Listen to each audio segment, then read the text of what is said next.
Hi, this is Sensei Sarah with the GMAU Shotokan program, and this video is going to be on common corrections for Bassai Dai. So Bassai Dai is actually the first advanced kata in the Shotokan kata hierarchy. And so it features a lot more twisting and turning of the body than the hand katas have featured before.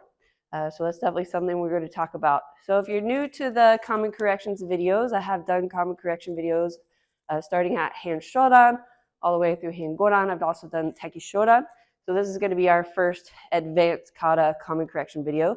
And what I do in these videos is based on testing students over the years.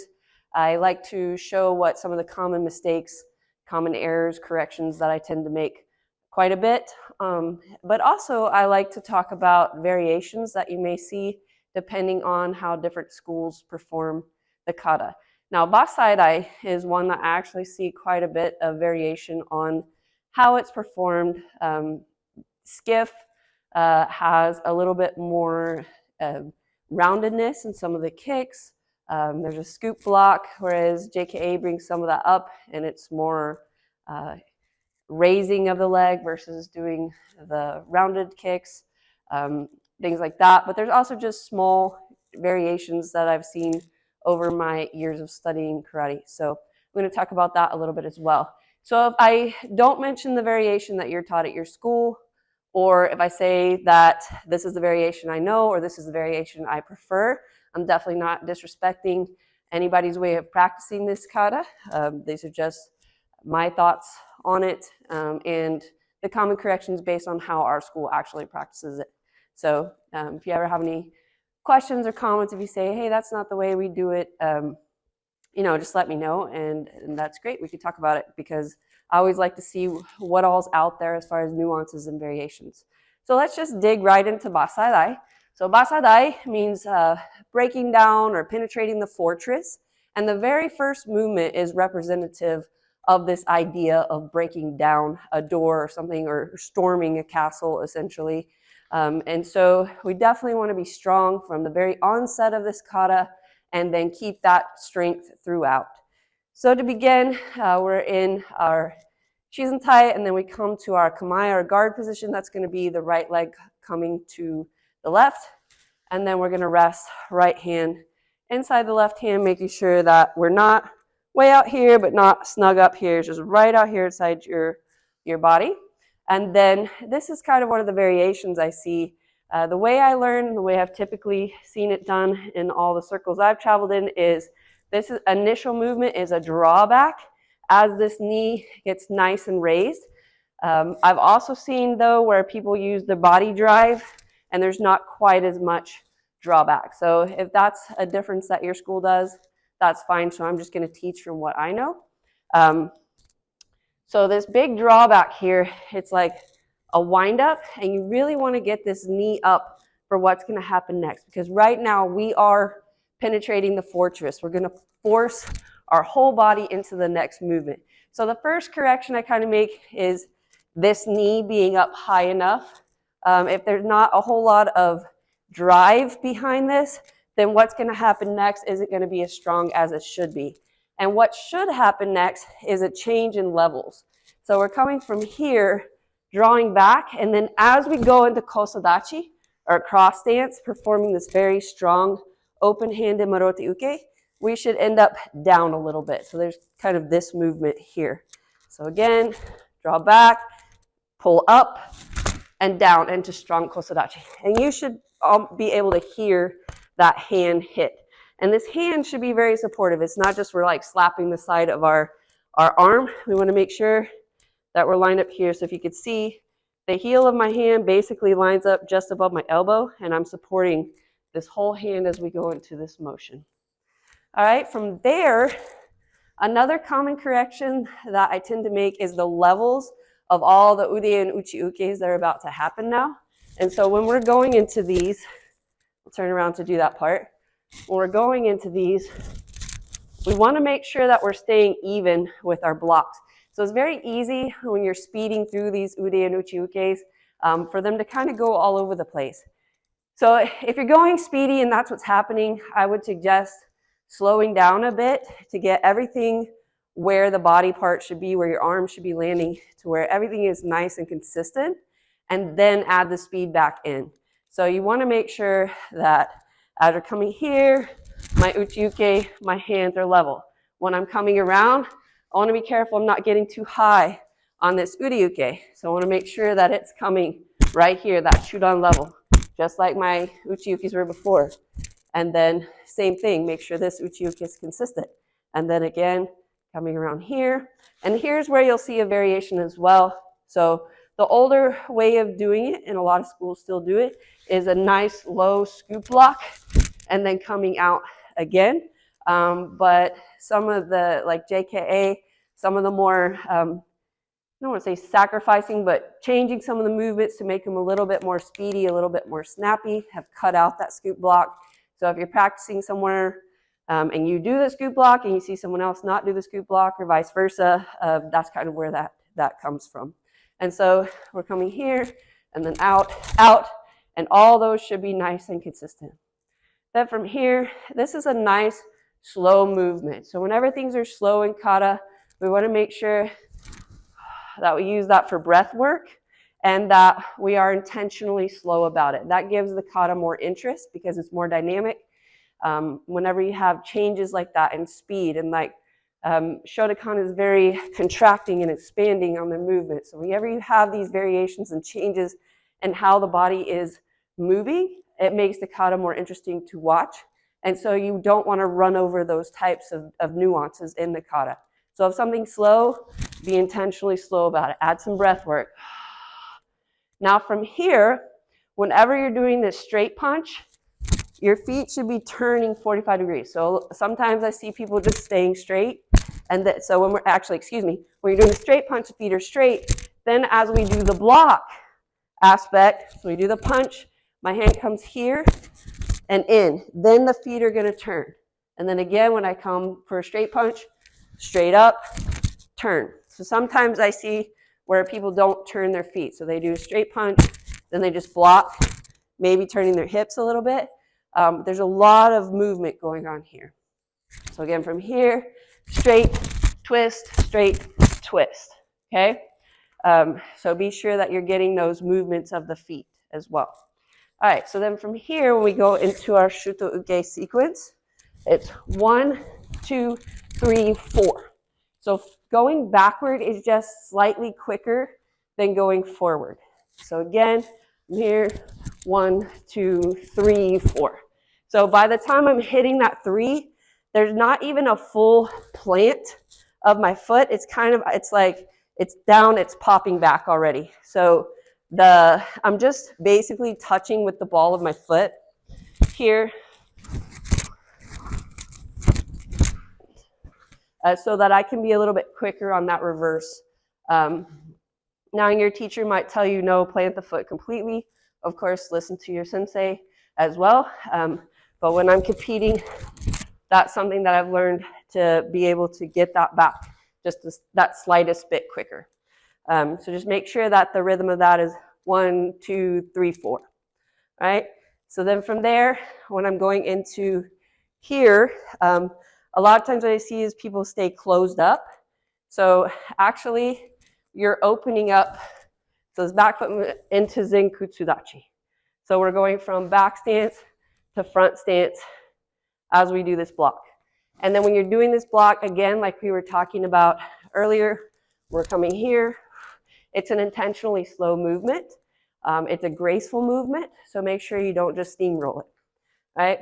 So when we do this, the next thing we're going to do is this knee should come up high, like between your hands. So if you could see, it's between my hands here, right? A lot of times I see, barring mobility issues, of course, because if someone has mobility issues, I always try to work with them where they are. But the ideal is to get the knee up high, because that's going to help you to expand into the next movement.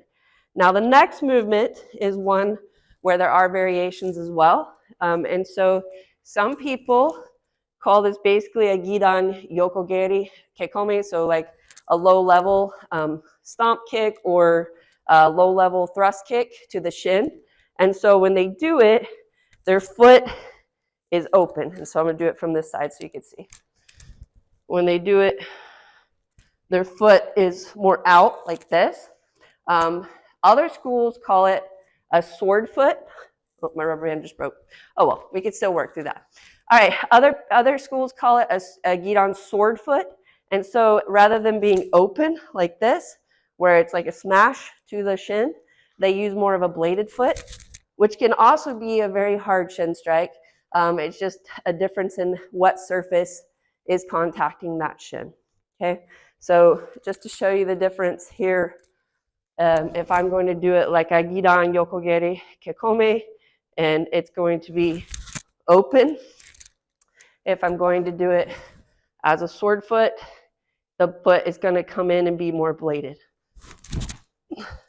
Another difference here is hand positioning. So sometimes people do what I call the T. So that's how I learned it. When it's coming out, my hands are in a T here at my chest, nice and level. But I've also seen a variation where people do a side pull. So neither one is wrong. Do whatever your instructor's telling you. Just make sure that you're nice and tight and clean either way that you do it. Okay? So from here, this draws back in into a very strong shuto uke. Okay? All right. So let's go from there. I'm going to change my angle a little bit so you can see what happens next. Right? So from here, hey! All right, from here, again, this is another slow, intentional movement. We're going to draw in and roll up. And then as we go into this one, you want to be careful not to totally and fully expand. And then you're kind of doing this forced expansion into the punch. Because if you do that, there's not much power behind the punch. So you have to save a little bit of expansion in order to complete the expansion on the punch. So when I'm here, I'm going to go about halfway and then fully expand at the end so that I have a little bit of power left and momentum left behind that punch. So again, I'm drawing in, rolling up, and then double rib strike. All right, then from here, we're going to come around and draw in. Again, a lot of expansion and contraction in this kata. So make sure when you're contracted, you're fully contracted. When you're expanded, you're fully expanded. Just be aware of that movement dynamic throughout the kata. All right, so I'm going to move back to this way. All right, now on this one, a lot of times I see just kind of a movement of the foot like this. This is actually a very big swinging kick. There's a lot going on here. If you watch some of the masters, Kanazawa, and the like, you're going to see big movement here. So make sure that you're using big movement. Okay, so it comes way around, and there should be timing such that the tetsuuchi is landing at the same time as your foot is landing. Okay, and then you want to make sure that you're in a nice, even kibadachi stance, nice and low, iron horse riding, right? And then when we come out, again, contraction, expansion, and then from here. Okay, now, one thing I want to say is sometimes I have people that can't get their kicks up that high, whether it's a mobility issue or just they still need to work on their flexibility or whatnot. So what I'll see sometimes is they have their hand up high and then they'll just miss with their foot. Rather than do that for aesthetic purposes, just lower your hand to where you can kick. Because it's going to look a lot better for you to have a lower hand with a lower kick that you make contact with than to have your hand nice and high, but then miss with the kick.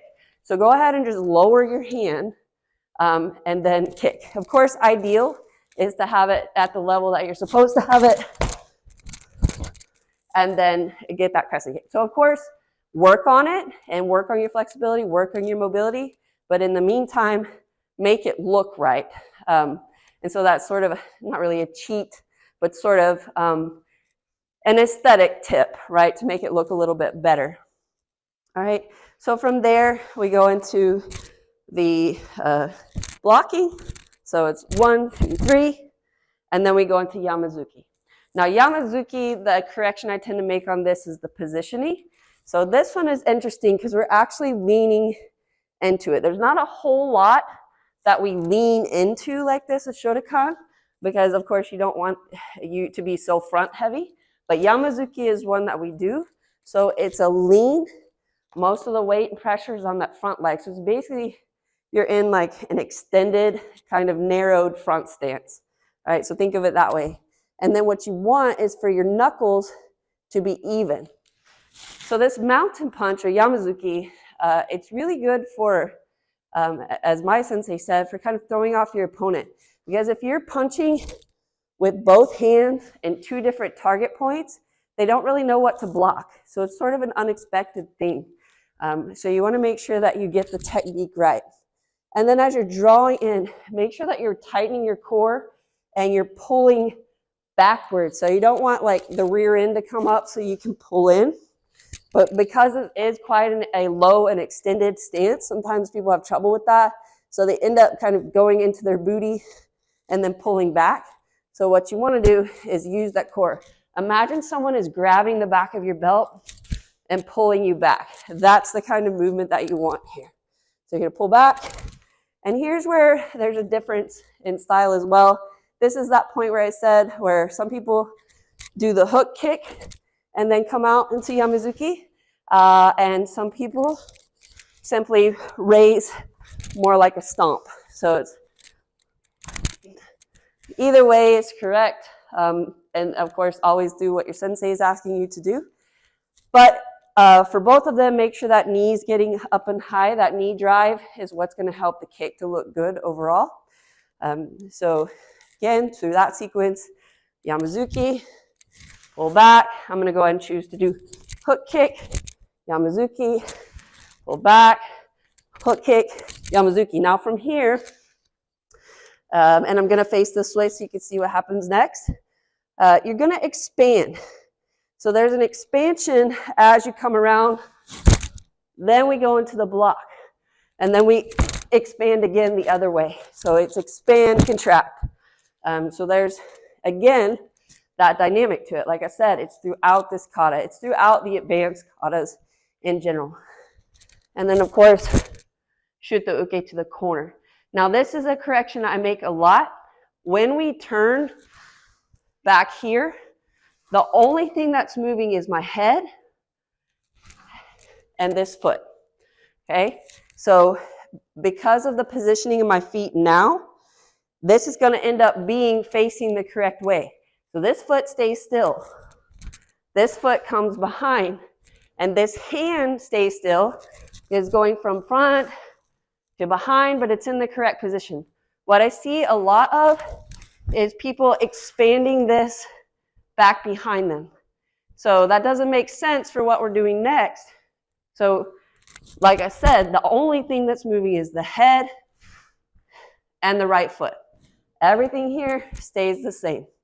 And then of course from here, it's going to be wind up as the foot steps forward and then coming out. And then of course we do that more quickly. Hey! And then bringing it back in.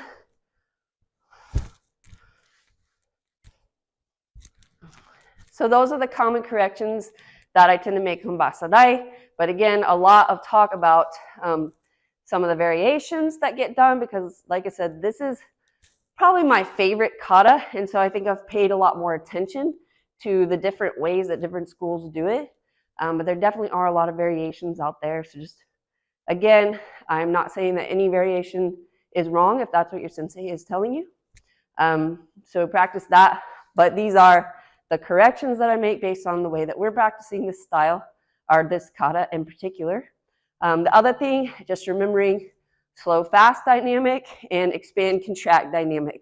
And you work on these things, your kata is going to much improve. You're going to have a very nice Bassai Dai. You're going to really look like you are penetrating the fortress. So have a great day, and I will be putting up a new video starting next time. I think I'm going to be working on the principles of self-defense as it applies to karate.